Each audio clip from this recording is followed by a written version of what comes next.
What would you do if the person you trusted most with your deepest secrets turned out to be your worst nightmare?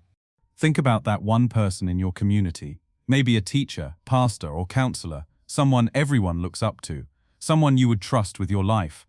Have you ever confided in someone who seemed like a guardian angel? Has someone in your neighborhood ever been that beacon of hope everyone turns to in their darkest moments? Do you know someone who appears so pure, so dedicated to helping others, that questioning their motives feels almost blasphemous? Now imagine discovering they have been living a lie that destroyed everything you believed about safety and trust. In the hushed atmosphere of a century-old courtroom, where polished wood and solemn portraits of past justices have witnessed countless trials, an air of unprecedented vulnerability holds everyone captive. Judge Lila Moreau sits at the bench, her hands trembling slightly as she grips the gavel. For 30 years she has presided over cases with unwavering composure, but today her eyes betray a storm of emotion that threatens to break through her professional facade. Her voice, usually steady and commanding, wavers as she struggles to maintain control. This is not about a simple breach of law. This is about the complete destruction of everything a community held sacred. This is about trust weaponized, compassion perverted, and innocence shattered beyond repair. Outside these heavy courtroom doors, police officers who have seen the worst of humanity stand with tears streaming down their faces. Detective Marcus Osi, a man who has investigated murders, robberies, and every conceivable crime, sits in the witness gallery with his head buried in his hands. Veteran investigators who pride themselves on emotional detachment find themselves overwhelmed by the sheer magnitude of betrayal they have uncovered. Because what happened in Alden Creek will make you question everything you thought you knew about the people closest to you. The problem is not just that evil exists, we all know that. The problem is how perfectly evil can disguise itself as goodness, how predators can wear the masks of protectors, how those we elevate as moral authorities can manipulate that very authority to commit unspeakable acts against the vulnerable souls who seek their guidance. If you have ever wondered how monsters hide in plain sight, if you have ever questioned whether you truly know the people you trust most, then you need to hear this story, because what happened to Anya Petrov in the quiet town of Alden Creek is a warning that could save your life or the life of someone you love. Smash that like button right now if you believe everyone deserves to know how predators operate, because this case will fundamentally change how you view trust, authority, and the people who claim to protect us. What I am about to reveal will expose the horrifying truth about how a beloved community leader used his position of trust to commit an act so brutal, so calculated, that it left seasoned investigators questioning their faith in humanity itself. This is the story that shattered Alden Creek forever. In the quiet town of Alden Creek, where neighbors still visit one another over morning coffee and children play freely under watchful eyes, the name Anya Petrov resonated as pure hope. With fiery auburn hair that caught sunlight like copper and an infectious smile that could melt the coldest hearts, she transformed every room she entered. Anya worked as a dedicated social worker, but calling her just a social worker would be like calling Mother Teresa just a nun. She was a lifeline for the forgotten, the broken, and the lost. Her modest apartment above the row of charming townhouses on Elm Street became far more than a humble dwelling. It was a sanctuary where miracles happened daily. 16-year-old Marcus Williams had been arrested 3 times for petty theft before Anya took him under her wing. She did not just lecture him about right and wrong. She sat with him for hours, helping him process the trauma of watching his father abandon the family. She connected him with job training programs and celebrated when he earned his first honest paycheck. Today, Marcus manages a local auto shop and credits Anya with saving his life. Then there was Emily Chen, a 15-year-old girl who had been cutting herself to cope with relentless bullying at school. While other adults offered empty platitudes, Anya showed up. She attended school meetings, advocated fiercely for Emily, and spent countless evenings teaching her healthy coping mechanisms. Emily later became a peer counselor, helping other teens navigate their darkest moments. Anya organized community meetings every Thursday evening in the local community center. Elderly residents like Mr. Harold Peterson, who had been isolated since his wife passed, found new purpose helping her sort donations. Teenagers who felt invisible discovered they had voices worth hearing. Families struggling with addiction found resources and support without judgment. What made Anya truly special was her ability to see potential where others saw problems. She never imposed solutions from above. Instead, she walked alongside people, empowering them to find their own strength. When 17-year-old Jake Morrison was caught selling drugs, most adults wrote him off. Anya saw a brilliant young man using his intelligence in destructive ways. She connected him with mentors, helped him channel his entrepreneurial spirit into legitimate ventures, and watched him graduate with honors. Her apartment reflected her heart, warm, welcoming, and safe. The living room walls displayed artwork created by the young people she mentored. The kitchen table served as a homework station, counseling space, and meal-sharing area. Fresh flowers always sat by the window, and the refrigerator overflowed with photos of success stories, graduations, job celebrations, family reunions. Community members often said, Anya had a supernatural ability to appear exactly when needed. She showed up at hospital bedsides during medical crises. She arrived with groceries when families faced financial hardship. She provided shoulders to cry on during heartbreak and voices of reason during conflicts. But here is what separated Anya from those who help for selfish reasons. She never sought recognition. She never used people's vulnerabilities against them. She never demanded loyalty or created dependency. Real helpers empower others to become independent. Manipulative helpers create situations where people cannot survive without them. Anya celebrated when her young people no longer needed her guidance. Dr. Patricia Mills, who worked with Anya at the Community Health Center, often marveled at her approach. Anya never tried to be the hero of someone else's story. She helped people become the heroes of their own stories. But someone was watching her every move, studying her routines, planning something unthinkable. Someone had been cataloging her schedule, noting when she arrived home, observing which lights stayed on late into the night. Someone had been getting closer, earning her trust, positioning themselves for the perfect moment to strike. November 15th was the kind of night that makes people grateful for warm homes and locked doors. A bitter wind howled through Alden Creek, rattling windows and sending fallen leaves dancing across empty streets. The temperature had dropped to 28 degrees, and a light freezing rain created a treacherous glaze on sidewalks and roads. Most residents had settled in for the evening by 8 o'clock, but Anya Petrov was still awake in her apartment. Her neighbor, Mrs. Janet Rodriguez, later recalled seeing warm light glowing from Anya's living room window around 9:30 that evening. By 11 o'clock, that light had gone dark. At 7:15 the next morning, Anya failed to appear for her regular Thursday breakfast with Dr. Patricia Mills. This was unprecedented. Anya had never missed their weekly meeting in 3 years. Concerned, Dr. Mills drove to Elm Street and knocked on the apartment door. No response. Building Superintendent Tom Bradley used his master key to enter the apartment at 8:45 in the morning. What he discovered would haunt him for the rest of his life. Anya's lifeless body lay in the center of her living room. The scene was devastating. Furniture overturned, personal belongings scattered across the floor, and evidence of a violent struggle throughout the small space. But this was not a random break-in gone wrong. The brutality inflicted upon Anya far exceeded anything an ordinary burglar would commit. Detective Marcus Osei arrived at the scene within 20 minutes of the initial call. Standing 6 feet 2 inches with graying temples and penetrating dark eyes, Osei had spent 18 years investigating serious crimes. He possessed an almost supernatural ability to read crime scenes, noticing details that others missed. From his first moments in the apartment, Osei sensed something deeply troubling. The front door showed no signs of forced entry. The deadbolt had been unlocked from the inside. Anya's purse sat untouched on the kitchen counter, containing $237 in cash and her credit cards. Her laptop remained open on the dining table, still logged into her social media accounts. This victim knew her attacker, Osei told his partner, Detective Lisa Hernandez. She let this person into her home willingly. The medical examiner, Dr. Robert Kim, arrived at 10:15 and conducted his preliminary examination. The violence showed clear signs of personal rage. This was not a crime of opportunity or financial desperation. Someone had wanted to hurt Anya specifically, and they had succeeded in the most horrific way possible. But what investigators found next would turn this case into something far more disturbing than anyone could have anticipated. Near Anya's right hand, carefully placed rather than dropped, investigators discovered a small silver cross pendant. The chain had been deliberately arranged in a perfect circle around the religious symbol. This was not jewelry that Anya owned. Her friends and family confirmed she wore only a simple gold necklace that her grandmother had given her. The positioning was too precise to be accidental. Someone had staged this element after committing the murder.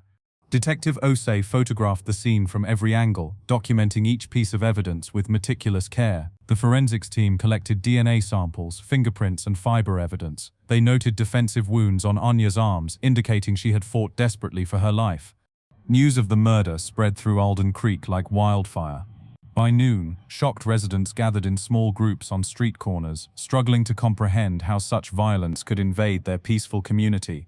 Many wept openly, remembering Anya's kindness and wondering who could have committed such an act against someone so beloved.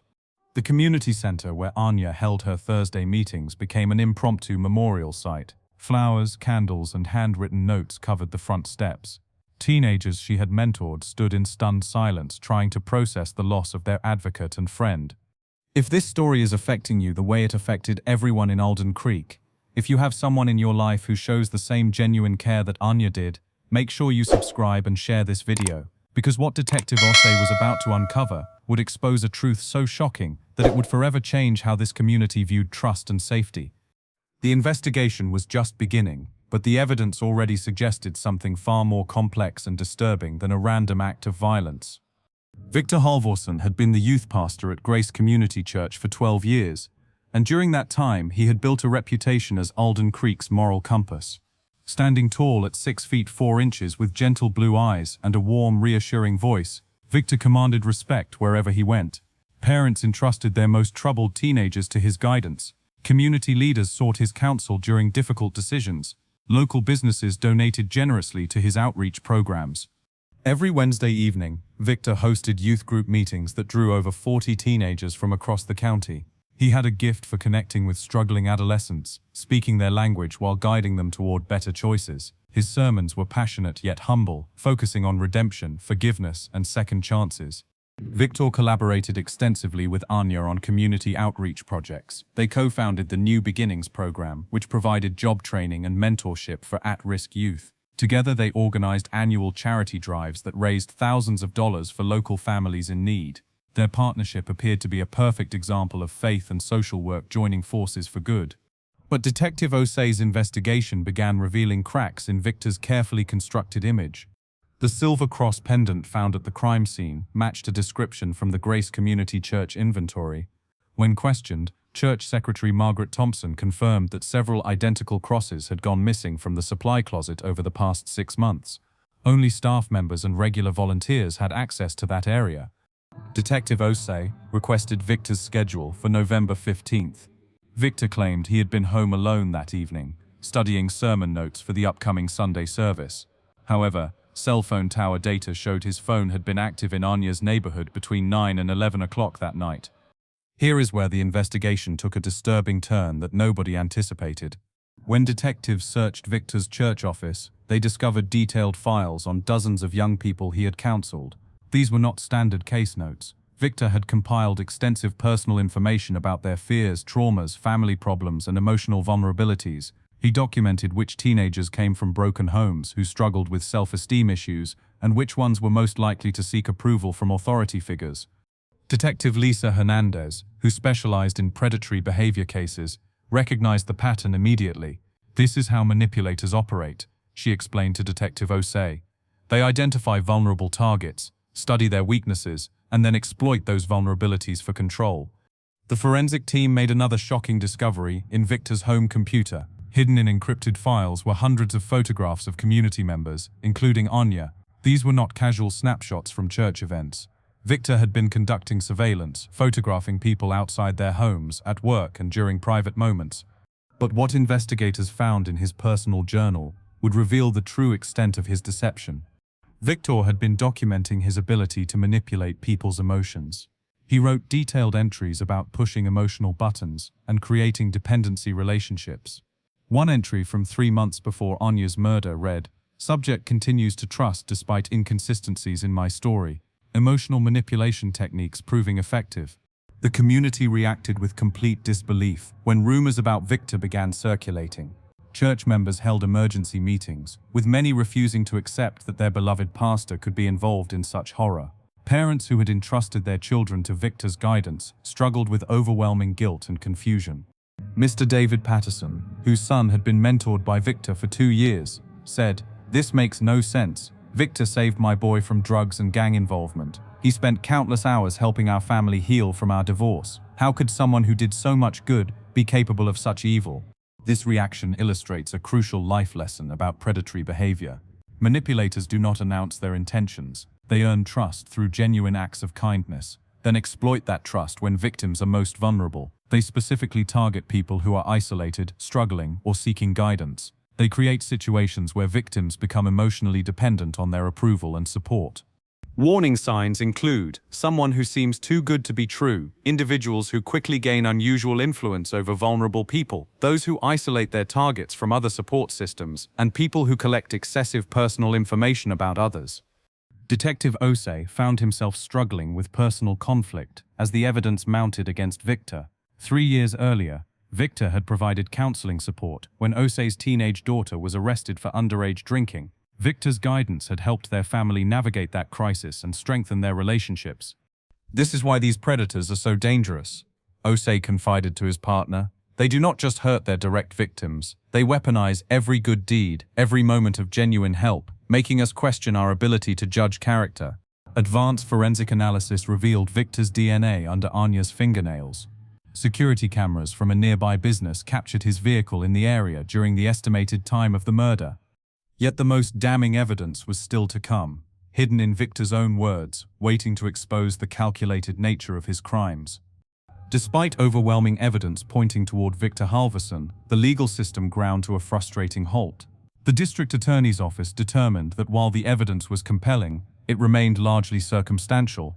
Victor's high-powered defense attorney, Patricia Kellerman, successfully challenged key pieces of evidence on technical grounds.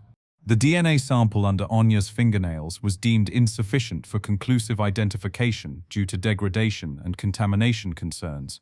The surveillance footage was too grainy to definitively identify Victor's vehicle. The encrypted files on his computer were ruled inadmissible because of search warrant technicalities.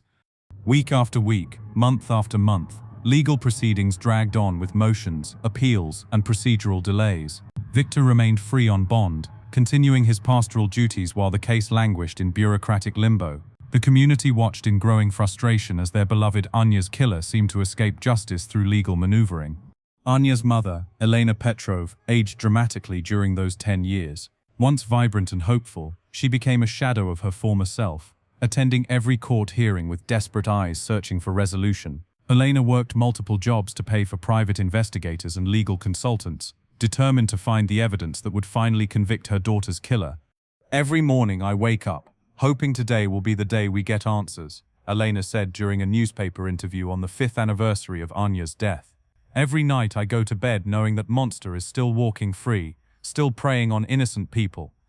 The prolonged investigation took a devastating toll on Detective Osei's career and personal life. He became obsessed with the case, working unpaid overtime and pursuing leads long after his supervisors ordered him to focus on other investigations. His marriage suffered as he brought the weight of unsolved justice home every evening.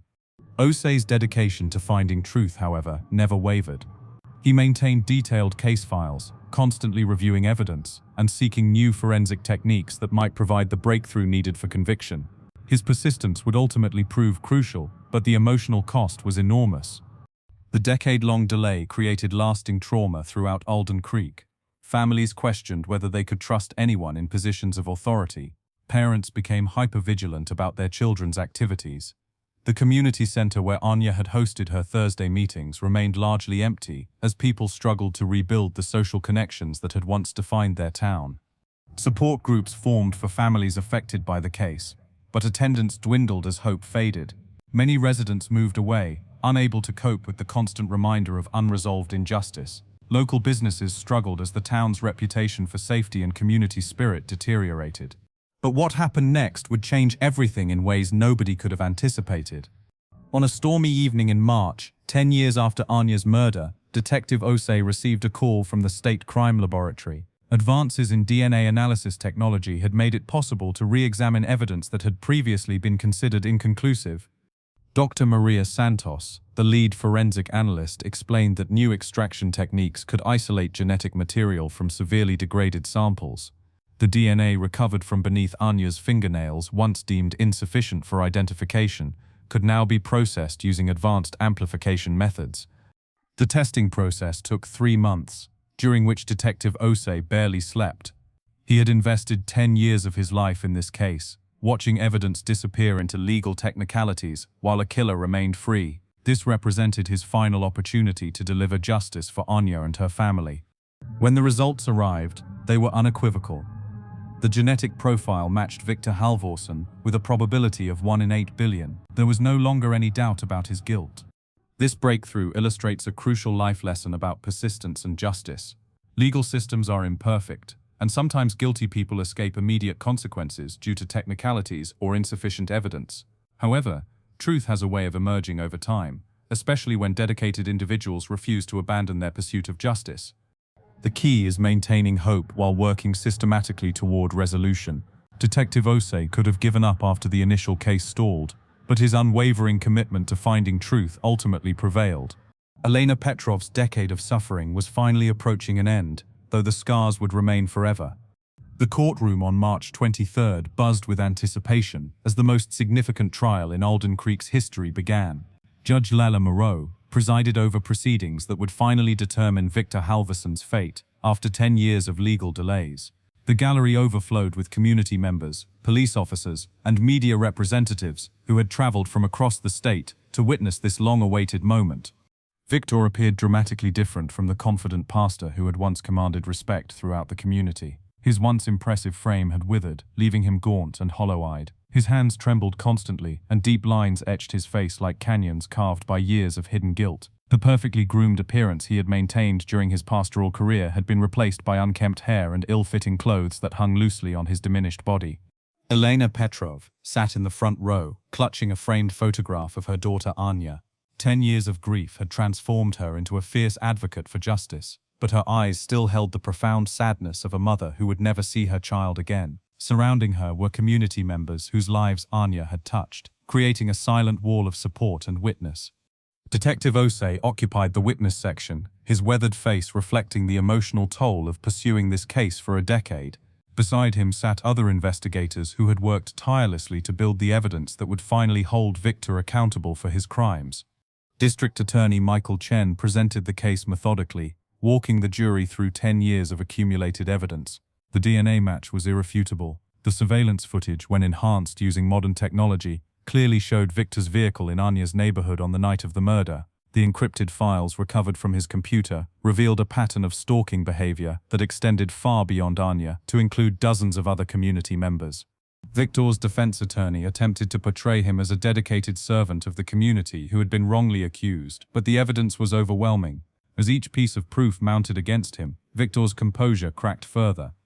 The breakthrough moment came during the third day of testimony, when prosecutor Jennifer Walsh confronted Victor with excerpts from his private journal. She read aloud his own words describing his ability to manipulate vulnerable people and his growing obsession with controlling those who sought his guidance. The courtroom fell silent as Victor's carefully constructed facade completely collapsed. What happened next shocked everyone present and revealed the true depths of his psychological disturbance. Victor began rocking back and forth in his chair, muttering incoherently. His defense attorney requested a brief recess, but Victor suddenly stood up and began speaking in a voice that grew progressively louder and more agitated. "She was going to expose me," Victor said, his voice cracking with emotion. "Anya figured out what I was doing. She discovered the files, the photographs, everything I had collected about people in our community." The courtroom erupted in gasps and murmurs, but Judge Moreau maintained order as Victor continued his spontaneous confession. "I never meant for it to go that far," he continued, tears streaming down his face. "I went to her apartment to convince her to stay quiet, to make her understand that everything I did was for the greater good of helping people. But she threatened to go to the police, to destroy everything I had built." Victor's psychological unraveling revealed the twisted logic that had driven his actions. He genuinely believed that his ability to manipulate and control people was a gift that allowed him to help them more effectively. In his distorted worldview, collecting private information and exploiting vulnerabilities were justified by the positive outcomes he achieved. "I loved having power over people's lives," Victor admitted, his voice barely above a whisper. "I loved knowing their secrets, their fears, their weaknesses. It made me feel like I was playing God, deciding who deserved help and who deserved punishment." This confession exposed the core psychology of predatory behavior, the intoxicating rush of control, and the gradual escalation from manipulation to violence when that control is threatened. Detective Osei later described the moment as simultaneously satisfying and heartbreaking. We finally had the truth we had pursued for 10 years, but hearing Victor describe his motivations was deeply disturbing. He had weaponized people's trust and vulnerability for his own psychological gratification. Elena Petrov's reaction was visible throughout the courtroom. She clutched her daughter's photograph tighter, tears flowing freely as she finally heard the truth about Anya's final moments. The confession provided the closure she had desperately sought, but it also confirmed the horror of her daughter's betrayal by someone they had both trusted. Judge Moreau struggled to maintain her composure as Victor detailed how he had planned the murder to look like a robbery gone wrong, carefully staging the scene to misdirect the investigation. His placement of the silver cross was intended as a sick form of blessing, absolving himself of guilt while claiming divine justification for his actions. The emotional impact extended beyond the immediate participants. Police officers who had worked the case wept openly as 10 years of frustration finally resolved into undeniable truth. Community members who had defended Victor during the investigation sat in stunned silence, grappling with their own complicity in enabling his access to vulnerable people. If this story is affecting you as deeply as it affected everyone in that courtroom, if you recognize the importance of protecting vulnerable people from those who would exploit their trust, then share this video with everyone you know, because understanding how predators operate is the first step in preventing future tragedies like what happened to Anya Petrov.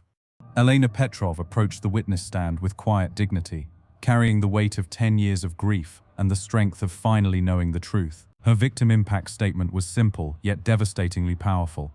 "My daughter Anya believed in the goodness of people," Elena said, her voice steady despite the tears flowing down her cheeks. She dedicated her life to helping others find hope in their darkest moments. Victor Halvorsen stole not just her life, but also her trust, her future, and her ability to continue saving lives. However, Anya's spirit lives on in every person she helped, every life she changed, and every lesson we learn from this tragedy. Judge Lila Moreau delivered her sentencing with unprecedented emotion. "Victor Halvorsen, you exploited the most sacred trust that exists between those who seek help and those who provide it. Your actions have not only taken an innocent life but have damaged the very foundation of community support that makes society function. You are sentenced to life in prison without the possibility of parole." The healing process in Alden Creek began immediately after the trial concluded. Community leaders organized support groups specifically for families who had been manipulated by Victor. Mental health professionals provided free counseling services to help residents process their trauma and rebuild their ability to trust. Here are the crucial life lessons that emerged from Anya's story. First, learn to identify manipulation tactics. Manipulators often shower targets with excessive attention and praise, creating artificial dependency. They collect personal information to use against you later. They isolate you from other support systems and make you feel like you cannot survive without their guidance. Second, implement trust verification strategies. Even when someone appears helpful, maintain connections with multiple support systems. Share your experiences with trusted friends or family members who can provide outside perspectives. Pay attention when someone discourages you from seeking additional help or opinions. Third, support victims by believing their experiences and avoiding judgment. Many people who are manipulated feel shame about being deceived. Create safe spaces where they can share their stories without fear of blame or ridicule. Anya's legacy transformed into powerful community change. The Anya Petrov Foundation now provides training for organizations about recognizing and preventing predatory behavior. Schools implement programs teaching young people about healthy versus manipulative relationships. Religious institutions adopt strict protocols for monitoring interactions between authority figures and vulnerable individuals. Detective Osei returned to his role with renewed purpose, knowing that persistence and dedication can ultimately deliver justice even when the system fails initially. His decade-long commitment to finding truth serves as a model for never abandoning the pursuit of accountability. If you believe in protecting vulnerable people from predators who hide behind masks of authority, subscribe to this channel right now. Share this video with parents, teachers, counselors, and community leaders who need to understand these warning signs. Comment below about how you will implement these safety strategies in your own community. Remember Anya Petrov's legacy of genuine compassion and unwavering dedication to helping others. Honor her memory by staying vigilant, supporting victims, and never allowing predators to exploit trust for their own twisted purposes. Together, We can create communities where people like Anya can thrive safely while continuing to change lives through authentic care and support.